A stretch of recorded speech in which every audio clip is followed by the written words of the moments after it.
I want to talk about the death of truth in America. Anybody see that the truth is dying? It really is dying. Isn't that amazing?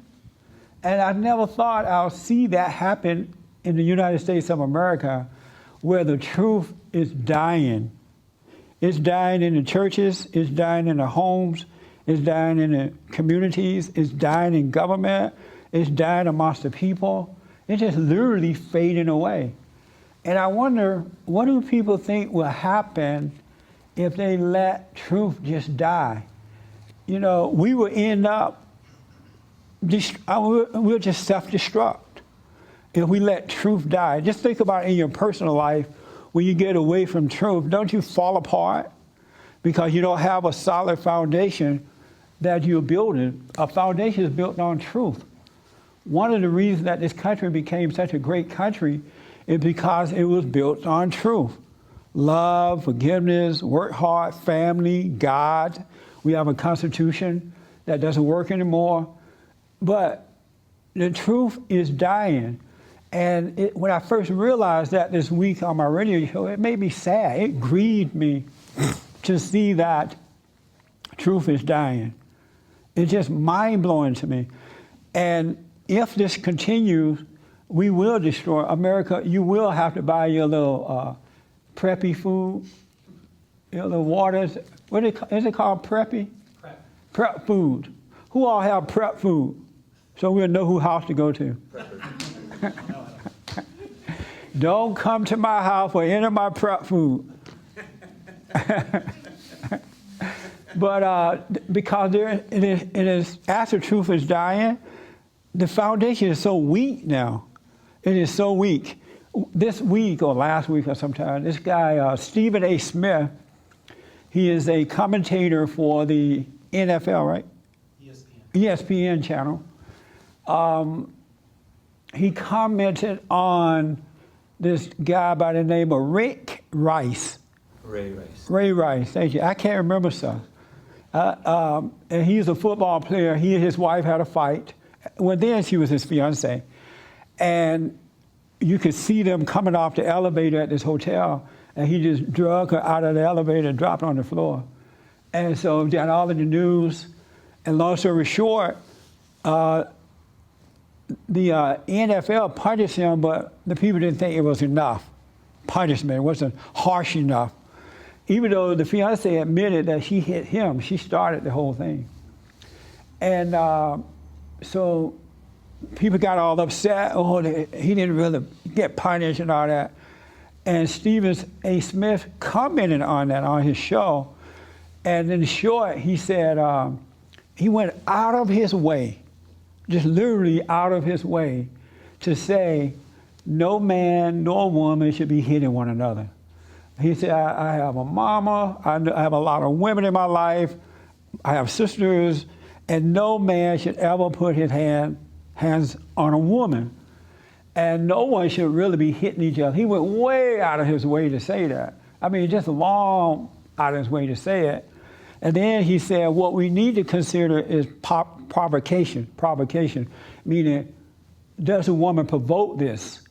He said we should look at both sides. We keep talking about the guys. We know you have no business putting your hands on a woman. I don't know how many times I got to reiterate that. But as a man who was raised by women, what I've tried to employ the female members of my family, let's make sure we don't do anything to provoke wrong actions. Because if I come after somebody has put their hands on you, it doesn't negate the fact that they already put their hands on you. So let's try to make sure that we can do our part in making sure that that doesn't happen. Now, you got some dudes that are just horrible, and they're going to do it anyway. And there's never an excuse to put your hands on a woman.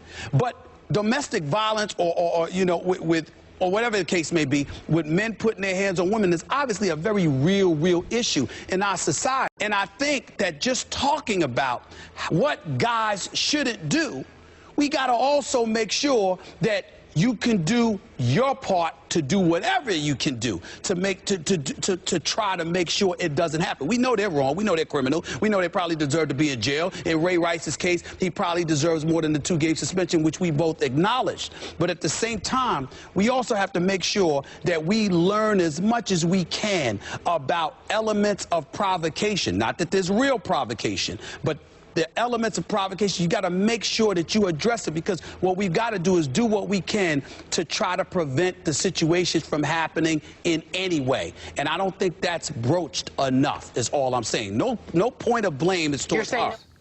And when he said that, all hell broke loose.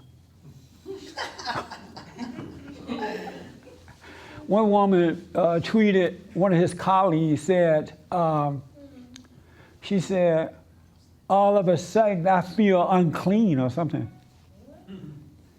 And isn't that something? How somebody gonna say a word and now you feel unclean? Somebody on TV say a word and you gonna feel unclean? But she didn't. And so, and Stephen Smith is the kind of guy that's real feisty. He would tell the truth, but he'll lay out, make sure ain't nobody gonna be hurt by that truth, right? Before he tell that truth. He'll make sure that no one is going to be hurt by that truth. I had to change that because I said he'll make sure ain't no one gonna be hurt, because James gonna have me on radio tomorrow correcting me. And then he was like really feisty, full of energy, and I don't agree with everything the man is about, but I like his fight. I like his fire. And so after this woman tweeted that out, his colleague and other people started getting on him. He came back a day or two later with an apology. And it was the longest, saddest, well-written, well-said apology you ever could give someone. I mean, I'm wondering if God helped him write that apology. It was, and you could see that he was broken. He had no energy. He looked worn out. He looked dead almost while he was giving this apology. So he had to look and everything that went with the apology, the whole deal. Good morning. On Friday, speaking right here on First Take on the subject of domestic violence, I made what can only amount to the most egregious error of my career.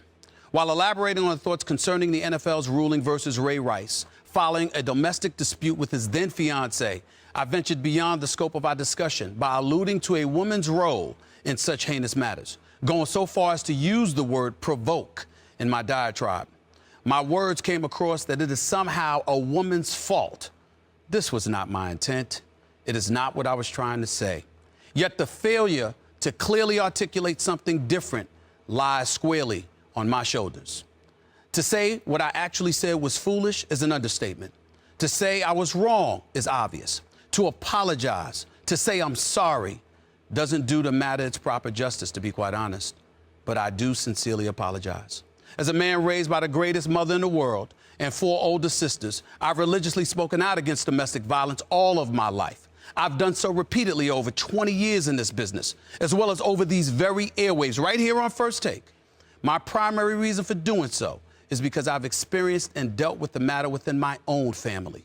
Unfortunately, I did an incredibly poor job of asserting my point of view this past Friday. For that, again, I am truly, truly sorry. Particularly the victims of domestic abuse, and to my female family members and loved ones I've disappointed and who know I know better. You all deserved a better professional and, quite frankly, a better man last Friday sitting on this very set, in this very chair. My heartfelt apologies to each and every single one of you. And yet they suspended him. Isn't that something? And I'm thinking even an apology doesn't work for these folks, because they don't have any forgiveness in them at all toward people who try to do the right thing. And yet, on the side of people who are doing the right thing, or at least trying to do the right thing, they are so apologetic to the people of the truth, are real apologetic to the people of the lie. The people of the truth go out of their way to appease and please and satisfy the people of the lie. and the people of the lie are winning. They hate the people of the truth. And they are unapologetic for anything. And so they laid this guy off. They terminated him for a week, they say. We'll see what happened. And I'm thinking, wow, this is really sad. And what's sad about it, too, is that even some people who are on the side of truth, they went against him, too. They didn't even stand with him. And some people were afraid to stand with him, some of my friends in the media and stuff, because they don't want to be labeled woman hater and all that kind of stuff and lose their jobs and all that. So they were afraid to say anything. I ain't going to say nothing. All in the name of Jesus.